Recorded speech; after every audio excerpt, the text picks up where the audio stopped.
Welcome to Mandorla. We humbly invite you on a journey with us as we explore and deep dive in what it means to be human through this great time of awakening, generously sharing wisdom and practical tools that have helped us on our path of ascension, introducing other conscious leaders within our community to expand the collective mind to new possibilities. Mandorla inspires us to become balanced in body and soul, feminine and masculine, physical and spiritual, creating a bridge between heaven and earth.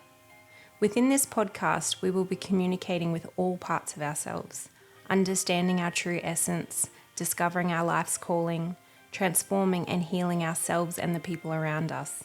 Without further ado, let us begin. Welcome to another episode of Mandorla. I'm Katrina and this is also Katrina, and we are really looking forward to actually this conversation today. It's become quite familiar for us for the last couple of years. Just realised I wasn't sitting near my mic. And basically, if we were to look at it as a theme or a way to look at it is in areas now that show up where we are learning and have been putting into practice on how to be non-responsible for others outside of us. But if I take it back to the beginning, what I can clearly see that we have all done as humans, and I think this is the relativity, I can't say it, where we relate. Yeah. Relativity. Oh, I thought it was bigger than that. Relativity. Is that it? Yeah. Where this is for all of us is when we come into this life and we're given carers, our parents typically, but not always for everybody. And like as children, we aim to please. And I think that from a young age, we learn to hold responsibility of others. And in doing that, we have abandoned parts of ourselves over and over again. And I feel like the journey that I know I definitely have been on and have witnessed within yourself is reclaiming those parts of self back into self and not holding responsibility anymore. And so I feel like this is a really expansive conversation. I'm not sure where it's going to lead us today. But obviously from my heart, like I hope that we're able to help others to understand how they can reclaim power and become more empowered and to know what's theirs and what's not theirs anymore. Yeah, because those lines can get blurred very easily. And I don't know that I'm still very much learning this myself. So yeah, when you say it's something that we've been working on for a long time and still are, 100%. But I do feel like we're at the fine tuning, and it's like relearning who you are when you give back responsibility to others that you've been like, it's like baggage, right? You've been holding so much responsibility for other people's emotions, how they feel about things, what happens when you do something they're uncomfortable with, da-da-da-da-da. When you give all that back, where I'm at right now is like, ooh, I feel like I'm in this void of like, what now? If I'm not holding all that responsibility for others, what do I do with this extra energy? Yeah. Like, what do I do? Who does that make me? Am I contributing enough if I'm not holding all that for other people? Like, these are the questions that come up, and it's like a relearning or an opportunity to experience ourselves. Yeah. Now that we are not abandoning self anymore. Yeah. Well, almost like you've emptied your vessel out of all the things. It feels like that, yeah. Yeah. And now you're a light vessel and you're like, oh, well, what do I do? Yeah. And I think that like a lot of people can relate to this. Like I know that I have, and of course I see things in my reality that are for me, but I have witnessed this conversation come up time and time again. And that's why I think I take it back to the abandoning of self.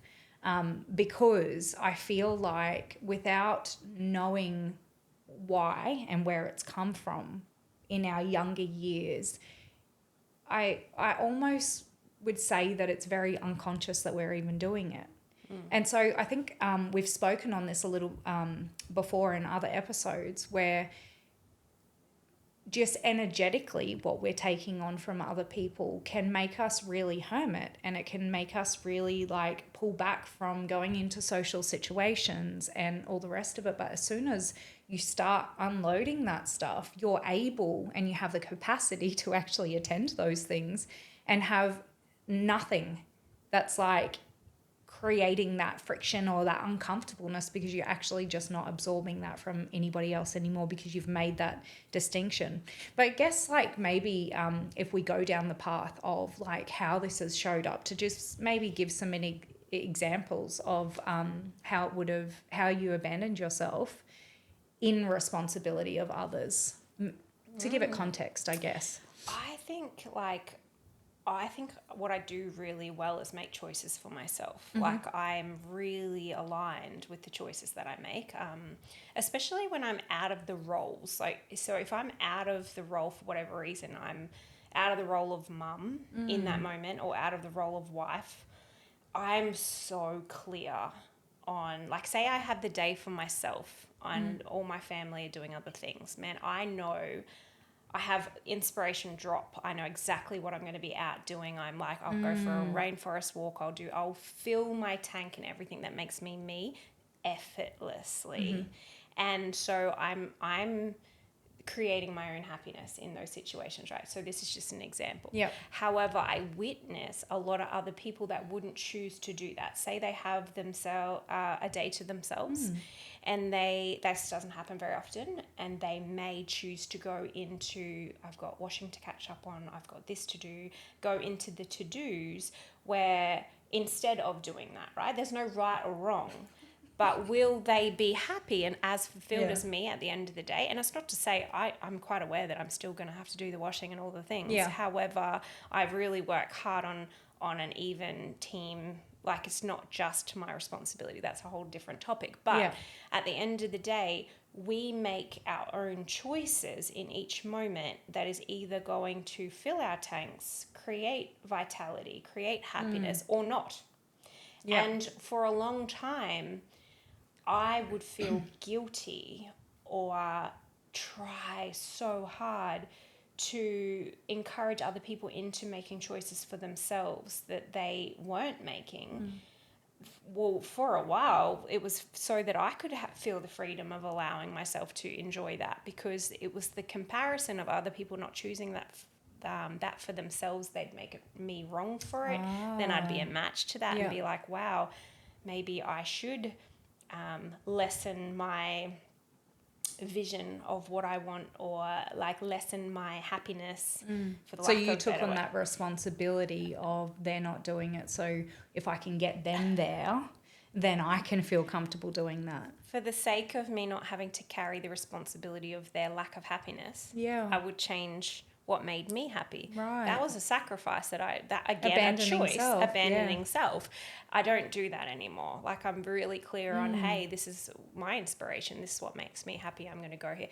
100% encouragement, give people ideas. But at the end of the day, I hand that back to them. This is it's your life. Yeah. Go do what you will with it. We've all got to-do lists, and they get done. But it has to be balanced with happiness and fulfillment and vitality and the rest of it. I really love that example. For a moment there, I was like, oh, where are we going? But yeah, I can actually see how that is holding responsibility for others. A lot of my responsibility has been in how I show up as a person, and what I believe to be a gift now internally for me is that I have wisdom come through for people, because a lot of people come to me, and they always have. It's always been an attraction that's happened in my life, as though, like I could have been a therapist or I could have been a psychologist. Like, it's just a natural flow of people coming to me. But something that is a gift is the direct messages that come through sometimes can seem really brutal and really harsh. And whilst in the home, where my safe place was, I unleashed all of that. When anyone came to me for it, like, I wouldn't do it unless they came to me. But if someone came to me for it in my family and if anyone knows my family, they will speak about this because it's very direct. It feels very cold. It feels very blunt. It's cut through bullshit. Like, it will come out. And because of my fear of the reaction that my family have given me when I'm like that, there was a lot of rejection around it, I think. And so I think for myself, and although, and I will say this because this is absolutely truth, afterwards they would always come and say that's exactly what I needed. But in the moment, there was for me, when that came through, it's like I couldn't stop it. It just so naturally comes out of me. But because my home was my safe place, I was like, oh man, I can do this here. But if I did this on the outside of the world and I allowed this channel to flow through in such a direct way, I'm going to be rejected. And I think just genetically, and I think from, our ancestors, the number one thing we want is not to be rejected, because what it meant for us generations back was we were kicked out of the jungle or out of the cave, and you're out on your own and you did not survive. So I think that there's some deep rooted survival instincts here. And so I learned to abandon myself, which was this inner knowing that wanted to come through, suppress that part of myself when I was in the external world, because when I did do it, I would be like, oh, okay, I'm sorry for doing that. And I'll take all the responsibility of all the heaviness that now comes up that those people are dealing with. And so for the last 2 years, I have been really working on, okay, what's coming through is because they've come to me and they've asked me. And sometimes it's not. Sometimes it's beautiful words of wisdom. And a lot of people will reflect to me, how much love they feel. But also there's both sides of me. And so I've started allowing that other part of my expression out, and it's not always been comfortably received, but I'm really, really learning to not hold responsibility for that anymore, because what comes after is exactly what used to happen in my home. In the beginning, it's an uncomfortability between what has occurred, but afterwards the breakthrough. And I have one friend in particular who has said to me a million times over, you have no idea the path of growth that you set me on through that experience. And the depth of our connection that we've gotten to, knowing that we can be all parts of ourselves, because for her, it was actually permission to also do the same. And so even though it's uncomfortable and even though it's a beautiful gift, it has affected me in my life in a massive degree of holding responsibility of others. And it felt like I was carrying a brick sack around. Yeah. And because of the empathy within me, I would feel all the emotions. So I'm not only sitting there and saying it and thinking, oh God, I hope they are okay. I could feel it all. So it's taking all that on board. So honestly, the best gift that I've ever given myself in this lifetime, and I honestly think for the world, if we could all get this, it's worth more than gold. It honestly is the biggest gifts I've given myself, because it gives me an inner freedom that I have never allowed myself to have, and that is to be all parts of myself, not abandon self, and trust that everything is coming out is for the exact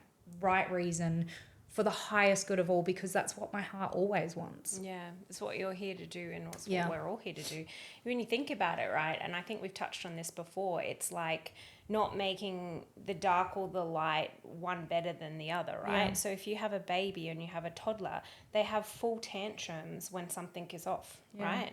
And it's yes, we're grown adults, but we still are reactive in the same way. Toddlers don't have tantrums for no reason. There's either something out of balance, they're overtired, they're reacting to something that someone else is in, but it's all information, right?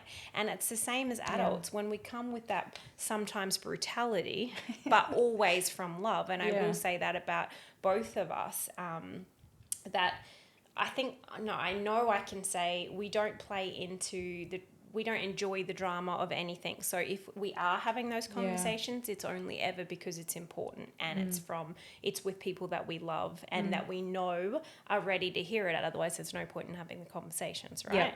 They wouldn't be coming to you and asking for it. So it's that neutralizing that one is better than the other, and where you and I are both working on this. Like, the darkness, this is when you spoke about it last episode, is like embracing the darkness just as much as the light in us, because both are as potent at each other. And what the darkness brings up, when we talk about darkness, it is like the more uncomfortable parts of ourselves, the uncomfortable conversations, or the emotion that turns into change. It's transformation, right? So it's like we have these uncomfortable conversations because something needs to change.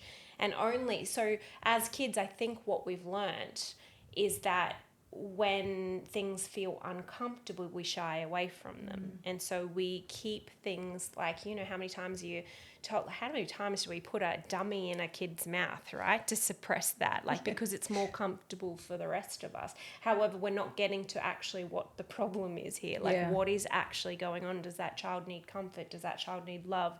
Do they need more attention? What is it? Do they need to learn how to self-soothe and give that to themselves? What is it, instead of just... Or what are we missing?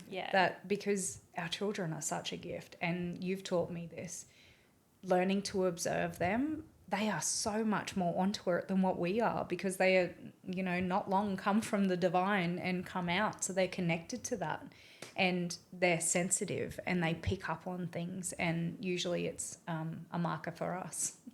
Not so much for them. It's just so much safety when you can, so when we have these conversations and we're able to communicate what needs to change or something that's not right, even if we're not onto it straight away, even if the communication in a safe way is hey, this is what I feel like it is, but having the co-creations with other people that are safe to be okay, well, I understand that that's how you're feeling, but could it be something else? That potency, that recipe for just chatting out what the deemed negative emotions or darkness is, shifts it to light anyway. The result is when it's used for what its actual purpose is, which is, okay, something's not right, let's transform, let's change it. When we investigate that, almost instantly it's transmuted to light, and everyone is closer for it, better off, more aligned, more on purpose, all the things, right? And I feel like even though I'll use words like it's brutal, it's cold, it's straight through, it doesn't mean that it's I want to explain this. It has to penetrate the ego. It has to penetrate the ego. So if things are too light and fluffy, so if we're trying to have a conversation, you can easily, if something's really important and we need to get something, if I'm light and fluffy with you, if it's something that is like maybe there's a trauma underneath, and I'm too light and fluffy, you can easily make it mean my words mean something else. You can breeze it over. You can assume that I mean something else. But if I'm looking you straight in the eye and I'm like Katrina and I bring a certain energy, it penetrates the ego in a way that can't be ignored. And I think anymore. That's what I'm trying to get to. It's not from anger. It's not it's not unleash the beast in a dramatic way.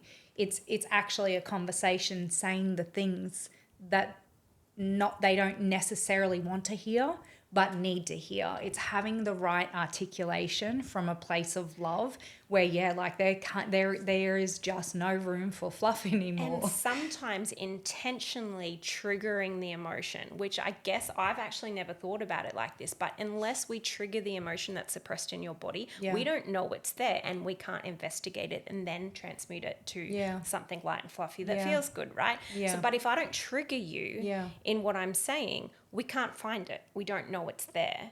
So actually, I'm not justifying my cutthroat, what I call, but I can understand through talking this out why it has to be the way it has to be sometimes. And on that, I can say with great conviction that every time that happens, over the other side, because I will not leave it. I will not leave it in that uncomfortable. Yeah.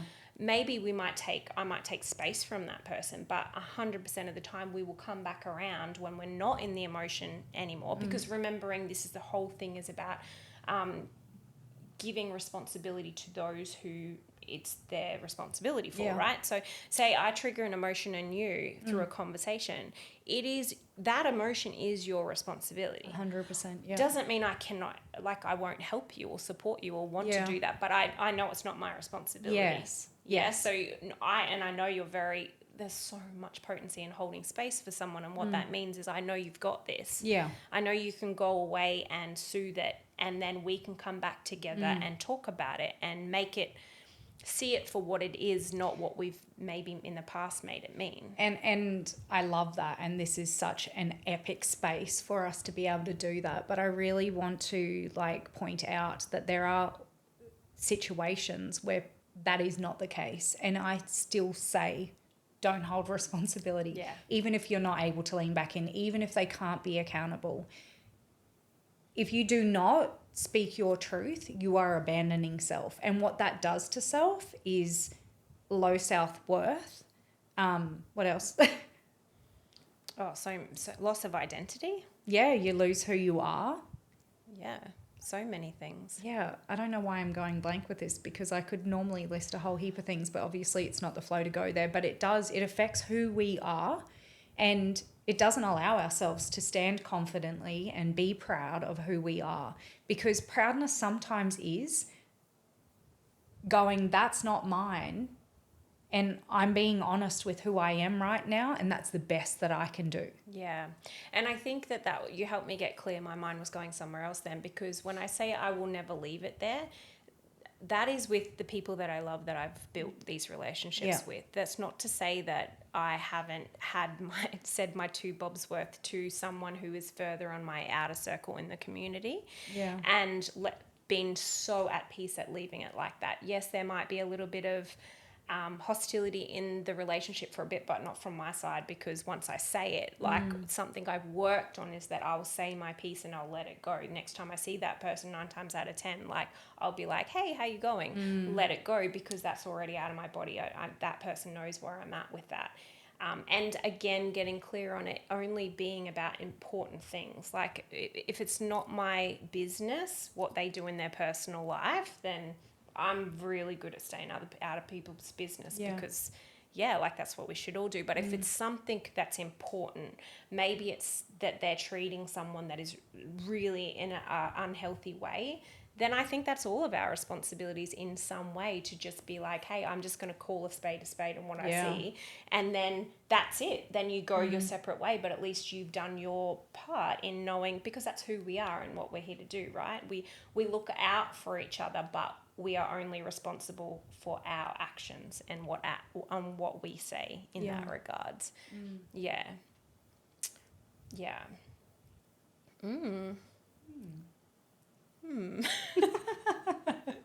I felt the energy just go, whoop, we're done. Yeah. So that's really interesting. I wonder whether we want to pivot a little bit with this, and that there is something new that we can learn about this in this moment that we haven't maybe explored, when we're saying we're fine-tuning the last remnants of what this is for us. Well, I think like what I'm really working on is, okay, well, not what now? Yeah. When there's not that responsibility, and when there's not, like, I think I'm getting good with self-discipline in, okay, well, I've got this void, this space. Yeah. If I'm not looking for ways to support other people when I know that's not my responsibility, and actually I'm loving them and empowering them by letting them look at this themselves, then what? Well, I feel like there's a bit of a trap here of self-sabotage, of then looking for things because you don't know how to be in this new vibration, in this new experience of emptiness. And so because it's familiar, I think that this could be a bit of a flag to watch out for, if you have traveled this far in this journey where you have let go of a responsibility. And not to bring that back into your life, because if you've done it for so long, it does feel empty, right? But I do believe, like, I'm going to go into this because I was like, it was coming through before, and I'm like, I actually feel like the energy's here now. I believe that we are all transitioning to a new vibration and a new frequency. And from that place, the creation of reality that we then create externally from that space is beyond what I can actually fathom in my mind right now. And I think that the trap that we could get into in moving into this place is there's a lot of trust and a lot of, oh, this is weird, I haven't felt this before, when you do clear the vessel of all the things that you were carrying and holding responsibility for. And I think that something to be aware of is that it's just new. It's not uncomfortable. It's just new. And so going into this phase, like, just being aware of, I think that's what's really coming through, being aware of, not going, oh, this doesn't feel comfortable, and then unconsciously starting to create situations outside of us that then give us more to ponder on, more to do, more to... I feel like that empty space is a space of, well, I'm just going to say what's coming through right now, like, oh, okay, well, if I'm not doing that, how would I create my reality? And I think this is the... so many people talk about, like, the new earth, and it's almost like the word's getting a bit now. A bit cliche, like it is, because a lot of people are talking about it. And what I know about it is it's not two separate places. There aren't going to be, like, a group of people, like, living this existence and a group of people on a different planet, like, living that. It's all within this same existence. So we experience parallel realities, and we can be shifting at any moment, and different timelines. And I think that this new timeline is quite new for all of us humans on Earth. It's like, it's a... I think the Atlanteans were close to this, but I think that we're going to be going a little bit further to what they actually went in their lifetime here. And I think that it's new. And I think that, like, when you have so many experiences and so many lifetimes within the familiar rounds of, like, feeling all those dense things and going through those dense experiences, I think moving into a new phase, there probably is going to be a little bit of uncomfortability with that void of going, oh, okay, well, what do I do? But there is something that, like, I can feel energy-wise, and I don't know it. I can't even see it, actually, but I can feel the energy of, like, a really exciting creation after that. And I'm unsure of what it is, but I think that's what we're transitioning to.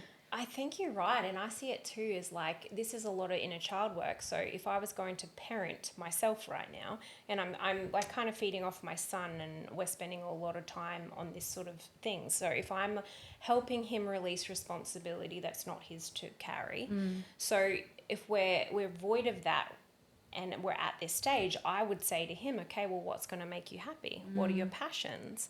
And then I would encourage him to be like, okay, well, is it adventure? Is it, what are the passions? How do you want to create today? How do you want to create next week? How do you want to create? And so then if I was to bring that back to me, it's exactly the same thing. I think the middle ground is that wobble of, can I really trust that I can put all my energy into full happiness and creation?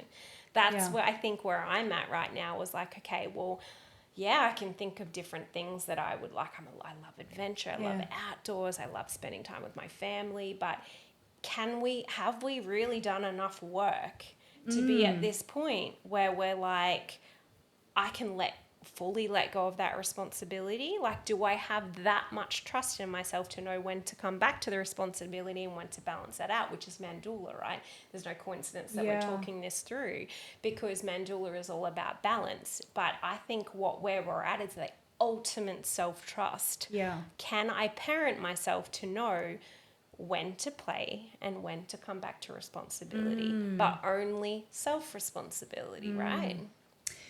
So I've just got, like, as you were talking, this huge drop in of, we will not have an identity when we go into this new place. And what you're talking about is you know, like I love doing this and I love doing that and I love doing this and I love doing that, but actually it's with no identity. And I think that's the uncomfortableness, is because yes, we're the mother, and yes, that there is a responsibility with that, but we're also not the mother and we're not responsible. I know that this is really far-fetched, but this is actually fully landing for me right now. And I have like personally been going through quite the ego death this year, and I've made it about being 40, but I've known that it's so much more than that. And I think the thing is identity is ego, right? So I'm basically having an ego death. And thankfully my body has chosen to do it over a whole year and not just in one night, because that would be quite scary. But what we know about ego is it keeps us attached to an old reality, because that old reality knows that I was Katrina, that I was born in 1984, knows like if you list my whole entire life, but that also keeps me locked into all my belief systems, all my programming, all my conditioning, all of that. And if we are still attached to the identity of Katrina loves to adventure, she loves to go travel, she loves to, like, if we keep anchoring back into those timelines of all those things, which I love, but it blocks us from all the other expressions of myself that I could be. And I know personally, and this is just, I'm only going to go very smally into this. Smally, just a little snippet. I'm only going to venture into this a bit, but like something that I have had to work through in this lifetime is that our contracts, as we come down, like we are told that a mother and a father looks a certain way, and then we use that identity of them and we hold then almost a expectation on how they should show up. But the best thing that I have ever done is cut all of the roles of who somebody is meant to be for me, because it's healed my relationships in ways that like it maybe an episode we talk about that, because but what I know about this and what I'm kind of getting with, like, we don't have an identity, that sounds really bizarre, but follow me on this, because is that is the detaching. If I don't have that expectation on you anymore, like as a mum or a dad, then we just get to be together. 100%. And when a baby is born, you don't put on them that they're going to be a doctor, right? As they grow, what do you want to be? Like, what do you want to do? What avenue? And like, it's so beautiful to actually experience a child be like, I want to be an astronaut. Because, right, there's like, to them, the sky's the limit when they're young, right? I want to be an astronaut. And then the next week they want to be a dancer, and they can see like full highest potential. They're on stage and they're this, right? They don't cap themselves. Like they cap you generally, this is generalization, but generally you see that as they get older, more to the teenage years, where they start to be like, well, I don't know if I could do that. But when they're little, they're like, they can be anything and do anything, right? But I mean, like, and I'm going to say vulnerably right now, as a child, I was going to be a singer and I was going to be an actress, and I was going to have a property where I had dolphins in my backyard. I could paint it for you right now what my backyard looked like. The vision is as clear as day. And out of love, my mother would go, and she would lower that for me, because she didn't want me to get disappointed that I actually couldn't create that. But what I know now is it could have meant that I was going to buy a home that's 80 meters from the ocean with dolphins. That has a dolphin. Yeah. I'm not a singer and an actress. However, I am going to be leaning into a bit of singing. So who knows? Maybe this is a bit of acting as well. Maybe I've done it all. No, but what I do know is that, like, it's only like shows, like watching TV shows, or through, social arenas, or through limitation. Yeah, it's all limitation. Yeah, and learnt limitation. Then we believe, we're not that. We can be anything. And so this is where, and I'm wrapping it back around because I know it sounded really bizarre, but I think we're letting go of identity. And when we move into that void, the trap is not to go back into, I'm meant to be this, I'm meant to be that. This is because what we've just explored is there is like an unlimited potential to the things that we can experience. And that's the exciting energy that I can feel. And it doesn't matter what Yeah. age you are. Like, I think the goal is to parent ourselves like we would a new infant that comes into the world, or a little toddler, and be like, because what do we do with little toddlers? We're like, Yeah. what do you want to be? Because we Yeah. don't know, right? We hold them to their highest potential. Yeah. If we parented ourselves at 38 and near 40, and I'm going to keep saying that because I'm desensitizing you to it, because I think that's definitely something to celebrate. It doesn't matter the age, because at any age we can be like, what do we want to do? And this is, wrapping back to, this is what we get to do when we work on releasing responsibility. Like, I can see the vision. It actually frees up so much energy that's when our vitality comes back. That's when we do get to anti-age at its finest form. Yeah. Is that we get that to gift ourselves and our creations to be whatever we want to be. But you've got to make that decision and have that conviction within yourself. Like, don't take our words for it. Like, it is about learning to, and there's steps to this. Like, we're jumping the gun. We're sharing where we're at right now. But Katrina mentioned we've been doing this releasing responsibility for like 2 years. Little by little steps. I'm giving that back to you. I don't like how you've treated me. I'm actually choosing to go this way right now. Like, case by case, and it's never going to look the same for any of us. But once you listen to something like this, and this like starts penetrating your mind, you'll start to see opportunities in your own reality where you're like, I think that's theirs. Yeah. I think that this is time that I want to decide and choose to not abandon myself and give that to that person, because that wasn't my choice. Oh, look, I'm happy to actually speak into that and go into the fact that, like, it has not been easy becoming the version of me now that doesn't hold responsibility. And in the first moments that, like, I knew, I had a knowing, I'm like, oh, I've got to do this. This is important. Like, I've got to do this. I had to be my own mother in those moments and be like, you've got this, just like I would say to my child, and encourage them. I had to encourage myself to have it. And with each time, I've built the muscle and seen the evidence of my surrounding completely change. The people around me receive in such a beautiful way that I could have told you all the stories that it wouldn't have gone that way, but it does. And I still, to this day now, go, okay, deep breath, I've got to do it again. Like, it's absolutely not easy for me. It doesn't feel effortless. Maybe there is a point in time that it does become like that, but I still have to mother myself through that, because I've had almost 38 years of holding responsibility and 2 years of learning how not to do it. I still have to hold my own hand through the process, but I have indefinitely every single time. There is not one time that I've done this that it has not turned out well for the good of all. Every time has. But it's like that, what's on the other side of the fear or what's on the other side of the courage is so much growth. And yet the resistance that our body puts us in, which would be ego holding us back, identity, that holds us back. And generational trauma. Things that we don't understand. Yeah. But that's the self-trust, right? That's the, I know I'm going to hold sight on what I know is on the other side of this, and that feeling of fulfillment and pride and all of the rest, and be logical, like be real.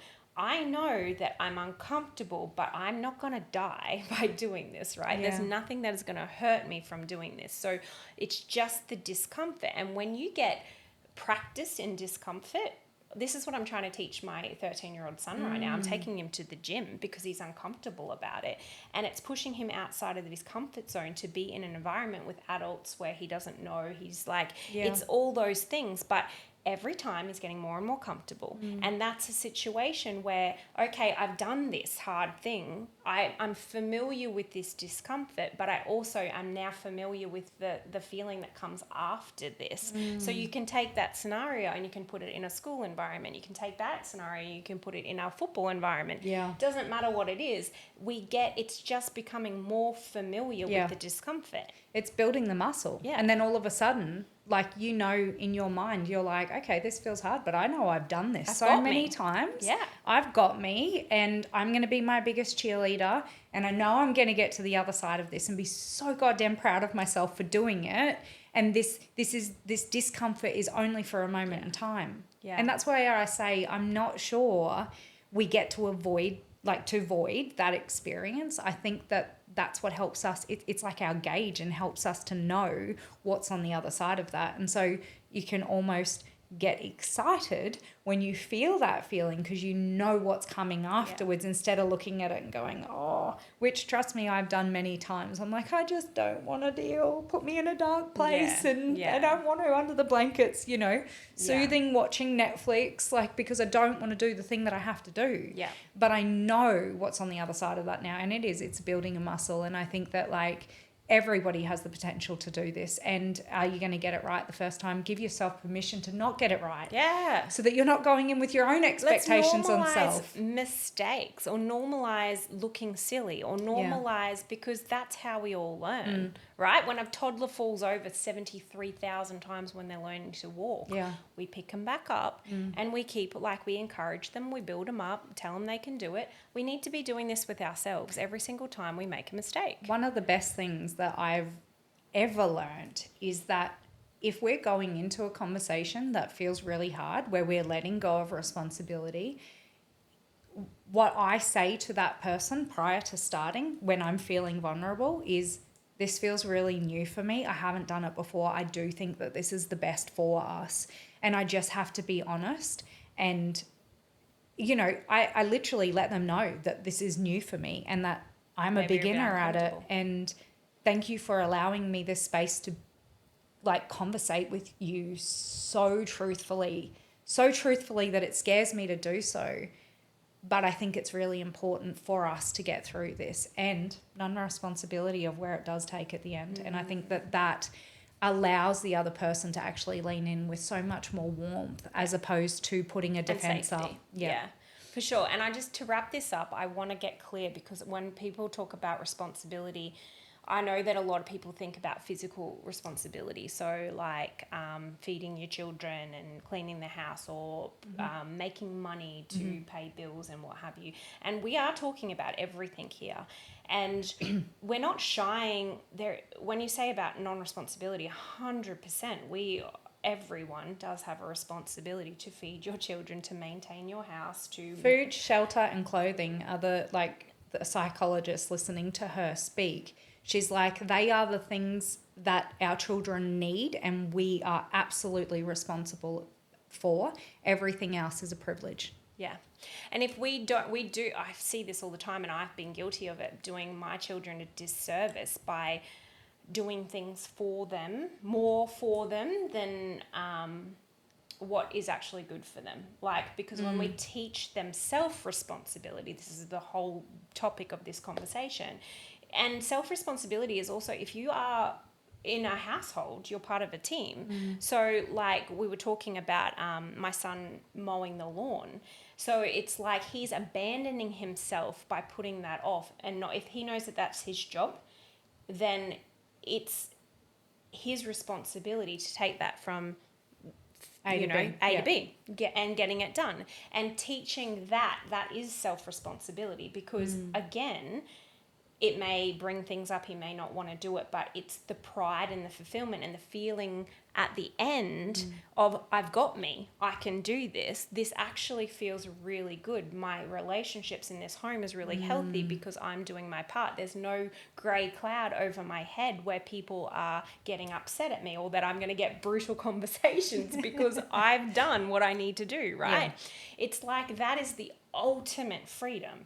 And when we've taken care of our responsibilities, and this is where I'm talking about balance too, again, we're free up to be like, where's our happiness at? Yeah. Where's our vitality? Where's our adventure? Where do we want to create next once we've taken care of those responsibilities in that way? Yeah. So it is such and I know that when we have a good balance of work and play, there's always enough energy, and it's not like, I've got to clean the house.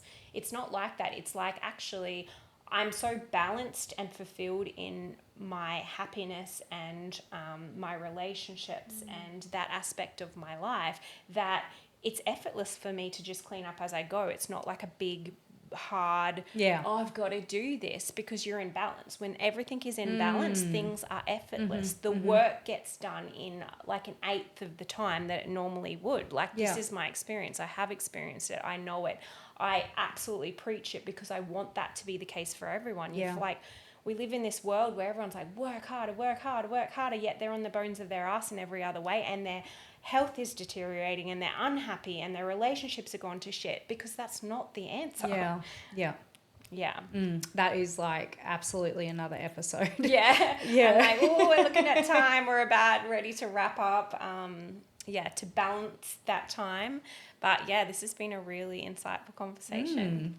I actually feel like this is one that I may listen back to myself. Same. Because of what came out, which is always fun, and like something that we hope to do on these episodes is to learn ourselves through anything that comes through. So we really appreciate you joining us today for this episode, and we look forward to seeing you on another one shortly. Thanks so much for listening, guys. Bye. Thank you for joining us in another episode of Mandorla. We want to acknowledge your contribution in the co-creation of our new evolved world. Sending you all so much love, and until next time, remember, you are the creator.